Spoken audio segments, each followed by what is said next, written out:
د پکتیکا ملي رادیو ډیرو درنو اوریدونکو السلام علیکم ورحمت الله وبرکاته. هیله ده چې ټول به روغ جوړ خوشاله یاستئ او دا شیبه به تاسو پکتیکا ملي رادیو اورئ.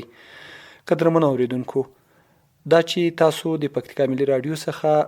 مسؤلین سوی خبرونه اورئ، موږ دا ځل پکتیکا کې د شهیدانو مالینو له محترم رئیس مولوي صاحب محمد انور برادر سره مرکه کړې ده. له دوی نه مو د شهیدانو د ورثو معلولینو د دې ترڅنګ هغه یتیمانو باندې د پیسو په ویش ولسوالیو ته سفرونو بیلابیلو برخو کې له دوی سره خبرې لرو. هیله ده چې له موږ سره د خپرونې تر پایه پاتې شئ. خو پیل کې مولوي صاحب خپرونې ته ښه راغلی، ستړي مه سئ، هر کله راسئ. نحمده ونستعینه ونصلي علی رسوله الکریم، اما بعد. ډېر محترم اوریدونکو لیدونکو ټولو ته السلام علیکم ورحمت الله وبرکاته وایم. ډېر خوښ شوم چې تاسو موږ ته وخت راکړو او تاسو ټولو کارمندانو چې ډېر مننه کوم. ژوندي اوسېږئ، کور مدان واخلئ چې تاسو هم ډېر زیات مصروفیتونه لرئ، ځکه چې دا شیبه مونږ چې له تاسو سره یو د مراجعینو عریضې تر تاسو پورې رارسیږي. رئیس صاحب محترم، که تاسو د خپلو فعالیتونو په اړه باندې وغږیږئ، فعالیتونه هم څه ډول روان دي؟ الحمدلله موږ فعالیتونه د پکتیکا ولایت د شهدا او معلولینو د ریاست بالکل الحمدلله ډیر په ښه ترتیب باندې روان دي او په ډیره ښه طریقه روان دي، او د کوم چې د وزارت اصولنامه یا طرز عمل د مطابق له هغو سره موږ خپل کار مخ ته وړو او خلک هم راچ خوشحاله دي الحمدلله. ژوندي اوسېږئ. رئیس صاحب، تر دې دمه تاسو څومره معلولین له ځان سره ثبت کړي دي؟ که هغه د شمیر په اړه باندې وغږیږئ، ځکه تاسو ته به ډېر پخوا به هم معلولین راغلي وي، اوس به هم وي، او دغه شمیر به هم له تاسو سره وي. که اندازه هم درته معلوم نه وي دقیق، که تقریبي وي هم ستونزه به نه وي. محترمه، د دې پوښتنې په جواب کې باید درته ووایو چې موږ تر اوسه پورې د کال له فتحې بیا تر اوسه پورې موږ تقریبا 3023 معلولین ثبت کړي دي. نو ترتیب هم ډېر ښه ماشاءالله روان ده، اوس هم ثبت روان ده، ځکه چې پکتیکا ولایت ډېر عاجزه خلک دي او ډېر مظلومه خلک دي، بیا ډېر معلولین پکې شته. رئیس صاحب، د شهیدانو ورثو ته مو تر دې دمه پورې څومره پیسې ویشلې دي؟ ځکه موږ چې مخکې یو تلویزیوني ریپورټ هم لرل، په هغو کې هم تاسو هغه شمیر یې تقریبا 254 میلیون افغانۍ یاد کړی و، خواوشا همدومره و. څومره پیسې مو ورته ویشلې دي، او دا مو یوازې په مرکز کې ویشلې دي که په ولسوالیو کې؟ محترمه، د دې پوښتنې په جواب کې باید درته ووایم چې الحمدلله والمنه چې موږ د افغانستان د اسلامي امارت لخوا چې موږ سره شفقت شوی ده، بیا خصوصا د امیرالمؤمنین صاحب لخوا او د خپل وزارت د مشرتابه لخوا موږ ته تقریبا سږ کال چې هر څه بودیجه راغلی وه، موږ ټول هغه په ډېره دقیقه تور شفاف تور باندې مصرف کړې ده، چې ټوله اندازه یې چې په هغو کې د حوالې له لارې دي او د فزیکي لارې دي، فزیکي تور باندې 254 میلیونه افغانۍ موږ توجیه کړې دي په مرکز او په ولسوالیو کې. رئیس صاحب، کله چې تاسو د همدغه پیسې ویشلې دي، تاسو ځینو ولسوالیو ته هم سفرونه وکړو. سفرونه ولسوالیو ته د څه لپاره وو؟ چا سره وغږېدلی او په ولسوالیو کې مو څه ترسره کړو؟ خلکو غوښتنې څه وي؟ محترمه، موږ د شهدا او معلولینو د ریاست لخوا د کال په اول مرحله کې ما ټولو جیو ته سفر کړی د ټولو ولسوالیو ته. هغه د موږ اصلي هدف په اولې بدايه کې عامه پوهاوی و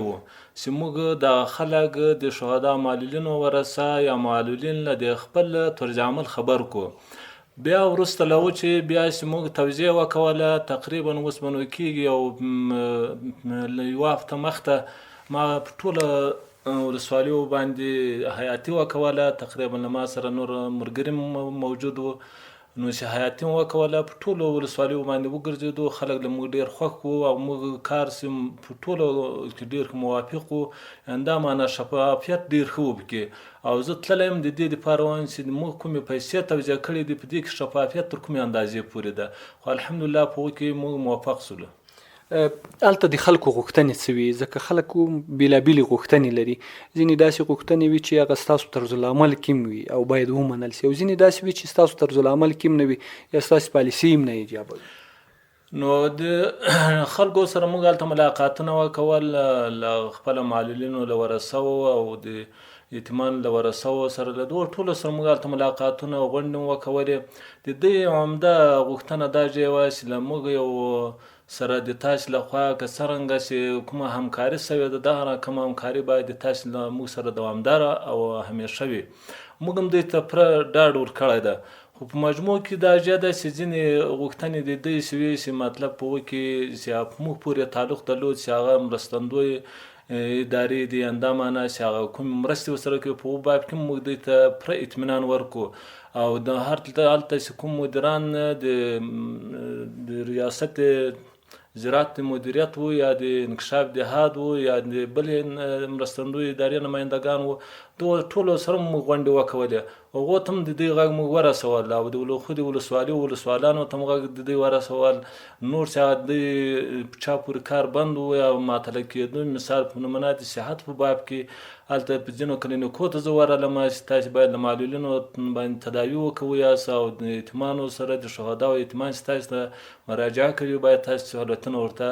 ایجاد کړئ. کومو ولسوالیو ته که د ځینو ولسوالیو نومونه مو اخلئ چې تاسو سفرونه کړي دي؟ ما الحمدلله ټولو ولسوالیو ته ما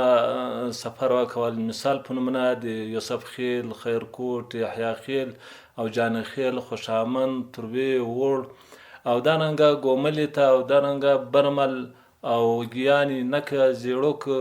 ورګون، سروبې، په دې ټولو ولسوالیو کې چې څه د پکتیکا دي په ټولو کې ما غونډې هم کړې دي او هلته ما د یتیمانو غږ هم اورېدلی ده. رئیس صاحب، طبیعي خبره ده چې ولسوالیو ته ځي، له ځینو عجایبو سره به مخ کېږي، ډېرو بیچاره خلکو سره به مخ کېږي، یا داسې معیوبینو سره چې دوی د ګیزه او بیګه نه لري، په هغه عامه اصطلاح که یاد کړو. د ټولو ولسوالیو ته په سفر کې څه درته ډېر جالب و، څه ځورولې او څه بیرته خوشحاله کولې؟ نو ډېر جالبه همدا معنا چې ځورولو یو کور ته په یوسف خیلو کې په حیاتي باندې زه ورغلم. هغه د ملکي کس کور و. موږ چې هلته ورغلو، خالي په دې کور کې یتیمان ماشومان یې 9 نفره وو، یوازې سرپرستي ښځمنې کوله. نو بالکل هېڅوک داسې نږدې قریب د وکالت یې لا نه پیدا کېدو. خو موږ بیرته هم له هغو سره خپله همکاري وکوله او هغه هم ثبت کړو او تقریبا هغو یتیمانو ته موږ له هغو رایسته 2,000 روپۍ د میاشتې ماهانه دوی ته ونیوله. ډېره خوندور. او بله خبره دا ده چې د شهیدانو معلولینو ریاست نور هم کوم پروګرامونه په واک کې لري، یا په څنګ کې کوم مؤسسات هم در سره کار کوي، که یوازې تاسو په خپل اړوند وزارت درته بودیجه درکوي؟ موږ سره تقریبا د مؤسسات د موږ د ریاست تر چتر لاندې چې کار کوي. د کومک مؤسسه ده، هغه له موږ سره چې د بېوزلو یا همدا معنا چې متضرر شویو کسانو په نامه باندې چې دوی توزیع کوي له ملکي کسانو سره، په الحال هغه له موږ سره همکاري کوي. نور په اړخ کې دا ځای وي چې په ضد حوادث پورې هلته هم د موږ په 100 کې 25% د هر یتیم و د معلول حصه ده. په انکشاف دهات کې هم ده، په زراعت په ریاست مربوط په مؤسساتو، په دې ټولو مؤسساتو په خیره بنسټو کې د موږ د یتیم او د معلول حصه معلومه ده، هغه دوی راکوي موږ ته. او رئیس صاحب، ډېر خیریه بنسټونه او یا په اصطلاح باندې که یاد کړو همدغه د معلولینو بنسټونه چې کوم دي، وخت نا وخت دوی له ځینو روغتیایي مرکزونو سره یا شفخانو سره ډاکټر صاحبانو سره هم یو هوکړلیک لاسلیک کوي، بیا یې ورته وایي چې تاسو به د معیوبینو یا د دغو بېوزلو درملنه کوي، په وړیا ډول پیسې به نه وړئ. داسې څه خو به هم تر اوسه پورې نه یې کړي، ځکه تاسو مخکې یاده کړه چې موږ له ځینو کلینیکونو سره هم ولیدل ولسوالیو ته په تګ. نو اول خو دا ځای و چې زه هلته وایز خوا ته ولاړم، د وایز خوا د کلینیک له مسؤله سره مې هلته وکتل، ورسره وم لیدل، ځکه چې هلته خلک د یتیمان یو خود له مرکزه ډېر لرې دي او خود له معلولینو هم هلته دغه اړتیاوې وي چې تداوي و بار بار بیا دا خبره کوله. نو هغو موږ ته پوره ډاډ راکړو چې موږ به انشاءالله په دې باب کې پوره همکاري ورسره کوو او په دوی به تداوي کوو. او بل دا ځای و چې د ترول په کلینیک له مسؤله سره مې ولیدل او بل د برمل کلینیک له مسؤله سره مې ولیدل. او په دې نور ولسوالیو کې هم داسې له صحت عامې په برخه کې لږ خبره ورسره کړې ده له مسؤلو کسانو سره. کله چې تاسو ته مراجعین راځي، معلولین راځي یا د شهیدانو ورثه راځي، دوی تاسو ته څه ډول مراجعه کولای شي؟ آیا مستقیما تاسو ته درتلای شي مخکې له مخکې عریضه کړای شي؟ دا پروسه څه ډول ده تر څو پورې خلک وپوهیږي چې تاسو ته د دوی مراجعه کوم چوکاټ کې باید ووسی؟ خیر ویسې دا د ډېره ښه پوښتنه وکوله. موږ ته کوم معلول چې موږ ته مراجعه کوي، موږ په هره ولسوالۍ کې موږ خپل د ریاست مربوطه یو مدیر لرو. بیا هغه مدیر ته دی هلته رابطه ورسره وکوي. مدیر بیا دی پوه کړي په دې خبره باندې چې ته به عریضه کوي او یو استعلام ده، هغه استعلام هم دی جوابوي. نو استعلام او عریضه چې وکوي، بیا وروسته له چې یو تایید دی خو د ولسوالي وي، وروسته له بیا د ریاست ته مراجعه کوي، بیا نور مراحل یې دلته طی کېږي. ځینې خلک یا ځینې معلولین تذکیرې لري، کاغذي تذکیرې لري، ځینې هیڅ تذکیرې نه لري او شاید داسې مو اوسېږي. اوس خو هغه الکترونیکي تذکیرې هم راغلي دي چې تر ډېره بریده پورې هغه د شفافیت په برخه کې ښې ثابتې سوي دي. تذکیرې لازمي دي چې یو معلول یې ولري؟ محترمه، د دې خبرې په رابطه باندې چې تیر کال موږ ته تقریبا 11 میلیونه روپۍ راغلي وي د وزارت لخوا په فزیکي تور باندې چې موږ لاس په لاس باندې دوی ته روپۍ ورکولې. خو په ټول ولایت کې موږ وګرځېدلو تقریبا موږ 7 میلیونه روپۍ توزیع کې، نور روپۍ موږ نسوای توزیع کولی، ځکه چې د هغه د وزارت هدایت و چې د دستګرو مطابق به تاسو توزیع کوئ یاست. خو دا ستونزې په اول ابتدا کې وي، خو اوس الحمدلله هغه ستونزه د ساده دستګرو په رابطه ډېره حل سوې ده. خو اوس د یو جدي امر ده د خپل وزارت لخوا چې د معلول او خود د معلول وکیل یا یتیم یا د یتیم وکیل دا به خامخا کمپیوټري دستګره جوړوي. کېدای شي چې له دې سته د ټول کار چې کېږي هغه به ټول یا کارت ورکېږي، هغه به په بایومتریکي دستګره باندې ورکېږي. رئیس صاحب، کومې ولسوالیو کې ستاسو برخې فعاله دي یا ستاسو مدیریتونه فعاله دي؟ ځکه ټولو ولسوالیو ته خو خپله نسئ رسېدلی، نو حتمي او مجبوري خبره دا ده چې تاسو په ځینو ولسوالیو کې باید ځینې مامورین هم ولرئ. موږ الحمدلله سږ کال تقریبا په ټول ولایت کې 18 بستونه د وزارت لخوا راکړ شوي وو. د 18 بستونه د موږ ټول رسمي دي، دا معنی چې په د 18 ولسوالیو کې موږ رسمي مدیران لرو او هغو ته موږ د وزارت لخوا خپل معاش ورکول کېږي. مثال په نمونه په یوسف خیل، یحیی خیل، خیرکوټ او جان خیل او واجخوا، خوشامند او تروی، وړ، ګومل او دارنګه په برمل، ورګون، ګیان، نکه، زیړوک، په دې ټولو کې په 18 ولسوالیو کې موږ مدیران فعال لرو. په کومو کې چې موږ مدیران فعال نه لرو هلته همکاران لرو، خو هغه همکاران هم دا وي چې له هغو مدیرانو سره په رابطه کې وي. رئیس صاحب، یوه لویه ستونزه په ډېرو ولسوالیو کې د جای نشتون هم ده، د تعمیرونو نشتون. هلته ډېرو مامورینو ته، د ریاستونو اړوندو مامورینو ته هغه کاري ماحول هم ډېر برابر نه وي. نو په دغه ځینو ولسوالیو کې چې لا تر اوسه مامورین ستاسو مدیران نه دي فعاله، هلته علت څه ده؟ نو اول خو دا خبره ته کوم چې د موږ ولایت اداره الحمدلله له موږ سره ډېره موافقه او ډېره همکاري را سره کوي. په دې ستونزه موږ سره ولایت همکاري داسې کړې ده چې ټولو ولسوالیو ته دوی خپل مکتوبونه ولېږل چې باید دوی ته یو اتاق یا یو دفتر هلته ورکړي تاسې باید. او په دوهم قدم کې دا چې اوس هغه په ځینو ولسوالیو کې د موږ د مدیرانو شتون د دې وجه ده چې هغه موږ ته وزارت نور امکانات یې نه په واک کې نه درلودو، یا دا معنی چې بودیجه یې کمه وه. نو په دې وجه یې موږ ته وویل چې تاسې سږ کال په دې 18 مدیرانو کفایت وکوئ. او کله چې دغه مدیران تاسو په ولسوالیو کې لرئ، آیا دوی ټوله پروسه د معلولینو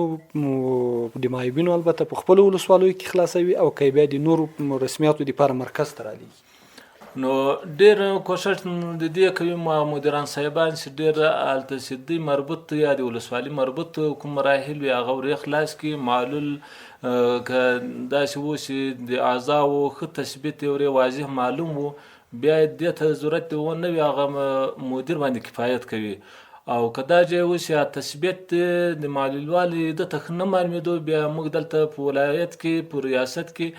بیا خپل کمیسیون لرو. هغه کمیسیون درې نفریزه هیئت ده، هغه بیا ګوري، وروسته له هغو بیا هغه فیصله کوي چې دا د موږ د اصولو مطابق ده یا نه ده. رئیس صاحب تاسو د همدغو مرستو ترڅنګ او د نغدو پیسو د ورکړې ترڅنګ ځینې د پروګرامونه نه لرئ لکه حرفوي زده کړې یا د راتلونکي دپاره او یا دلته د یتیمو ماشومانو دپاره د اوسېدلو یا د درس تدریس او وړکتون په نامه باندې هم څه نه لرئ؟ نو په الحال ځینې جوی کې شته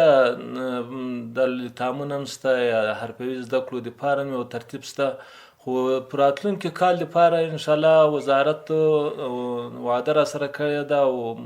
انشاءالله چې په راتلونکي کال کې به دغه مشکلات د ځینو یتیمانو موږ ورحل کړو یا به حرفوي زده کړو دپاره ترتیب ورته برابر کړو یا چې ځینې کم اندازه په ځینو ځایو کې اوس هم شته. تاسو د یو شهید ورثه یتیم ته او د دې ترڅنګ معیوب ته د کال څومره پیسې ورکوي که ورته د میاشتې ورکول کېږي؟ موږ خو هر یتیم دپاره ماهانه 2000 افغانۍ موږ ورکوو. د هر یتیم دپاره دا یتیم یا چې د موږ د اصولو مطابق وي، موږ طرز عمل مطابق وي، هغه بې له دې ده چې دا د امارت ده، دا د تیر نظام ده، دا ملکي ده، چې یو وار د موږ اصولو ته برابر وي او احوج وي او په طرز عمل کې وي، موږ یتیم ته 2000 افغانۍ د میاشتې ماهانه ورکوو. نو تقریبا سږ کال موږ په 2 واره باندې روپۍ ورته حواله کړې دي، یو وار د 6 میاشتو او دوهم ځل بیا د 6 میاشتو. ځینې وخت به ځینو معلولینو یو بیا د شهیدانو ورثه وو، یوه ستونزه به یې ویله، دوی به ویلي چې ډېر وخت موږ بانک ته هغه اکاونټ ته د موږ پیسې نه دي تللي، سره له دې چې موږ به ویلي ستاسو ریاست ته به مو مراجعه کړې وي، هغوی به ویلي چې موږ پیسې حواله کړي دي. آیا په وخت د بودیجې نه رسېدل وه ستونزه، د دوی هغه په اسنادو کې کمي وه، ستونزه څه وه چې ډېر وخت به دغه پیسې دوی ته نه رسېدي او که به رسېدي دوی به معلومات نه لرل؟ نو الحمدلله تر اوسه پورې خو داسې ډېره ستونزه نه وي، که بیا هم یو ستونزه پیښه سوې وي هغه به وجه خاصه دا وجه وي چې هغه به یا د پیسو د ماتلتیا د نشتون وجه وه او یا دا چې دوی په اسنادو کې به څه مشکل و. کنی موږ تر اوسه پورې الحمدلله له ډېره غټ شکایت د معلول و د یتیم سره نه یو مخامخ شوي. په مجموع کې موږ چې یتیمان معلولین ښه خوشحاله دي، حتی د دوی له وجې د ټول پکتیکا خلک له موږ چې خوشحاله دي الحمدلله. او یعنې دلته اوس 3 مسایل دي، یو خو هغه د شهیدانو ورثه دي، یتیمان دي،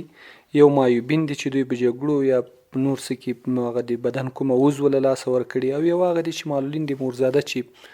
دوی لا فلج دي په اصطلاح باندې یې پښه او لاس کار نه کوي. تاسو دا 3 واړه نیسئ او 3 واړه مستحق بولئ، او کې بولئ فرضاً یو یتیم ده، د هغوی پلار یې نسته،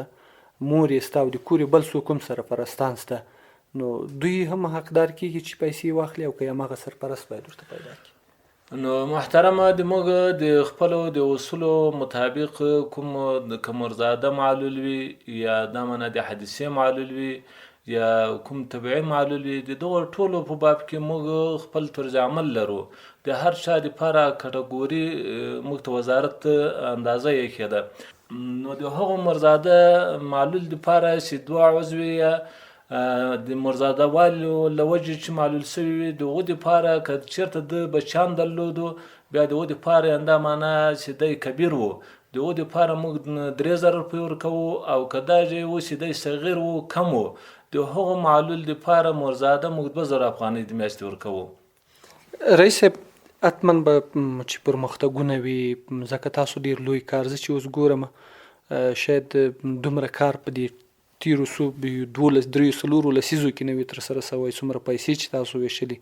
کومو ولسوالیو ته چې تاسو سفرونه وکړو، حتما به ستونزې وي د پرمختګونو په وړاندې. کومې ستونزې دي چې تاسو ډېر تیر کړي او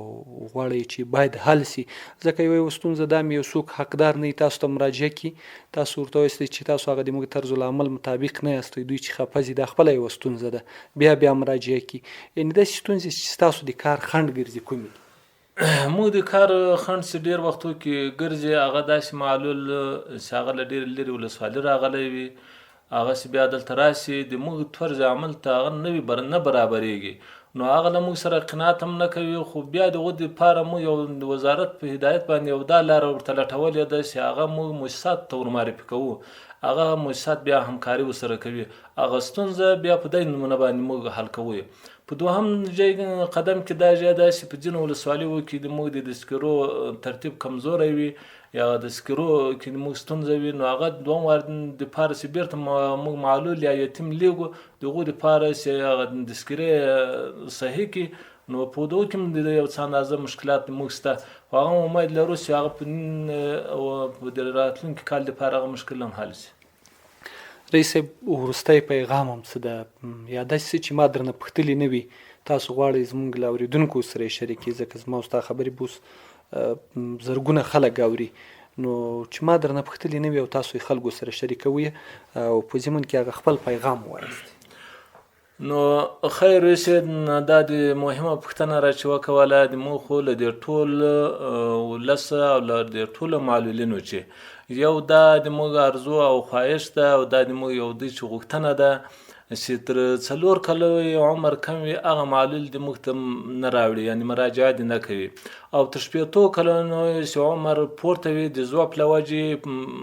پښې کار نه ورکوي یا سترګې هغه معلول د موږ ته مراجعه نه کوي دا د دوی دپاره هم ستونزه وي د موږ دپاره هم ستونزه وي ځکه چې د موږ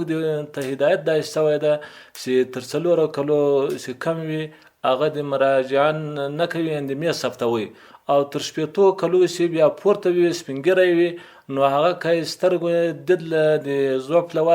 وجې ختم شوی وي هغه هم دوی نه اخلي نو په دې وجه باندې که د حادثې له وجې وو بیا یې موږ ثبتوو او که دا ژبه چې د ضعف له وجې وو بیا هغه له موږ چې وزارت نه اخلي نور خو نو الحمدلله موږ په ټولو برخو کې تاسو ته معلومات درکو یوازې د کونډو په رابطه باندې هغه کونډه چې له یتیمانو سره وي او یتیمان یې د موږ اصولو ته برابر وي او له یتیمانو سره دا وشي او په نکاح شوې نه وي د هغې کونډې دپاره موږ 2000 روپۍ ورکوو او هغه کونډه چې د امارت کونډه وي او بیا بچیان هېڅ شی ونه لري او بیا سرپرسته وي د هغو دپاره موږ 5000 افغانۍ ورکوو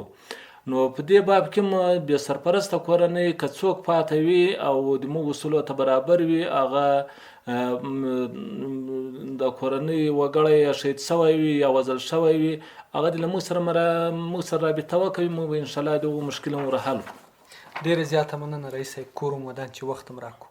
خیر اوسې جزاک الله له تاسې مننه چې موږ ته مو وخت راکړو خدای پاک تاسې ته هم خیر درکړي. السلام علیکم ورحمت الله. ډیرو درنو اوریدونکو تاسو له پکتیکا ملي رادیو څخه خبرونه واوریدله مسؤلین څه وایي ستاسو له بشپړې ملتیا او پاملرنې نه ډیره زیاته مننه چې تر دې دمه مو زموږ خپرونه واوریدل تر بیا له یوې بلې خپرونې چې بیا به ستاسو درنو اوریدونکو درانه خدمت ته راوړاندې کیږو تاسو د کائناتو له ایزال واکدار څښتن ته سپارو خدای مل شه ښه وخت ولرئ.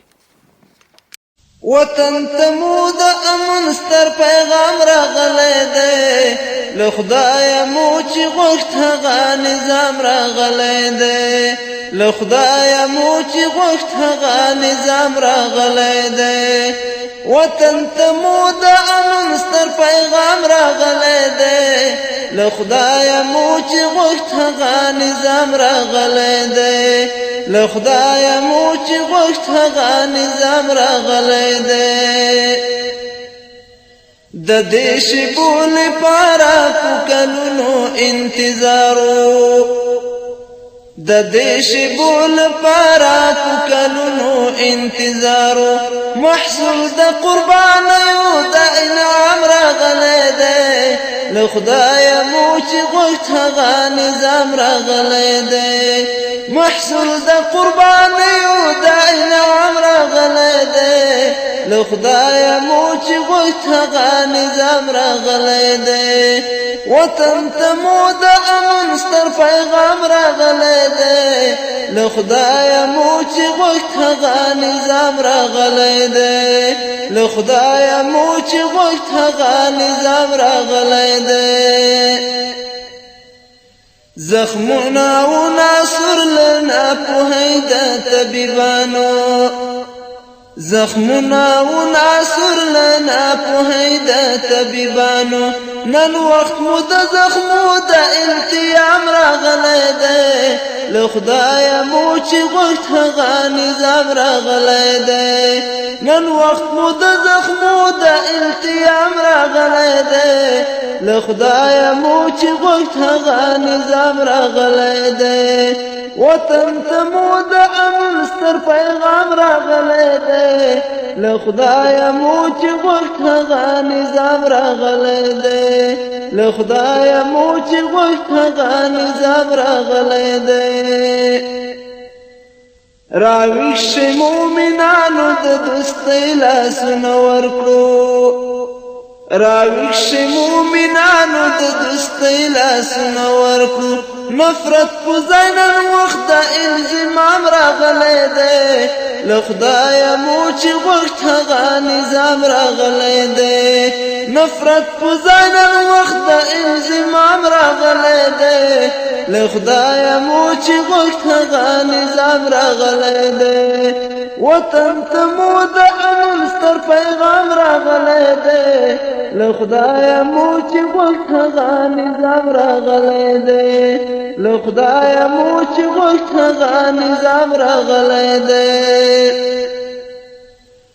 خوبونه مو لیدل دای مهال د تعبیرو دی خوبونه مو لیدل دای مهال د تعبیرو دی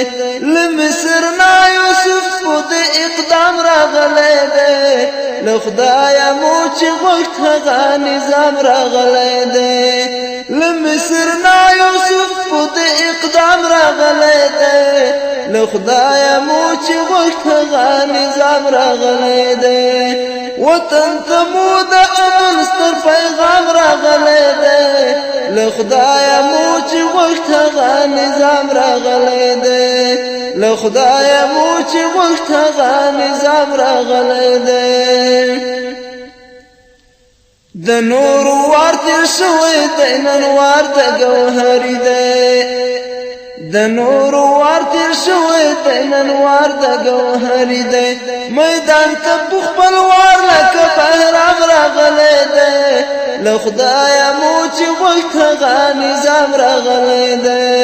میدان ته په خپل وار لکه بهرام راغلی دی له خدایه مو چې غوښت هغه نظام راغلی دی وطن ته مو د امن ستر پیغام راغلی دی له خدایه مو چې غوښت هغه نظام راغلی دی له خدایه مو چې غوښت هغه نظام راغلی دی له خدایه مو چې غوښت هغه نظام راغلی دی